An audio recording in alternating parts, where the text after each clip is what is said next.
summary and the contribution of American period to the Filipino literature. Two significant developments in education and culture fueled Philippine literary production during the American period in the Philippines. The first is the implementation of free public education for all children of school age, and the second is the use of English as the medium of instruction at all levels of education in public schools.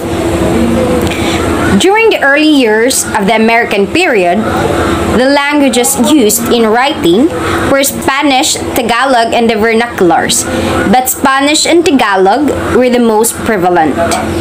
New literary forms were introduced, including free verse in poetry, the modern short story, and the critical essay. Literary modernism, which emphasized the writer's individuality and cultivated craft consciousness, sometimes at the expense of social consciousness. American influence was deeply entrenched. The period of reorientation, the period of imitation, and the period of self-discovery and growth are the three time frames in which Philippine literature in English is divided.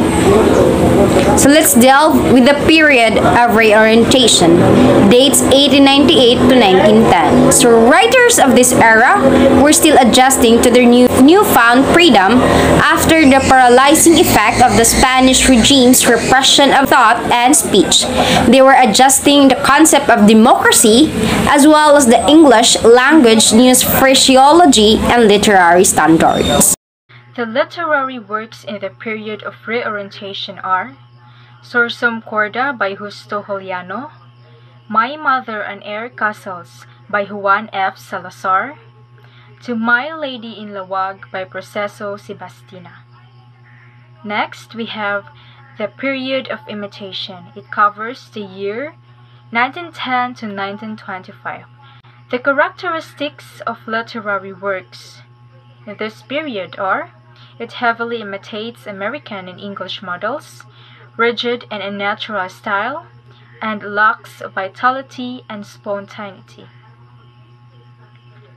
So the literary works during this period are Nevermind and Other Poems by Procopio Soligium, George Washington by Bernardo P. Garcia, Concepcion, Reminiscences by Lorenzo E. Paredes, Life and Success by Zoilo Galang, Filipino Poetry by Rodolfo Dato, Dead Stars by Paz Marquez Benetes, Daughters for Sale and Other Plays by Carlos P. Romulo.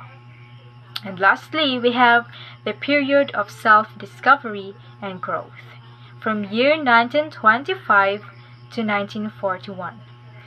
Filipino writers in this period had acquired the mastery of English writing. They competently wrote on a lot of subjects, although the old-time favorites of love and youth persisted. Poetry produced during this time was original, spontaneous, competently written, and even socially conscious. We have the literary works in this period.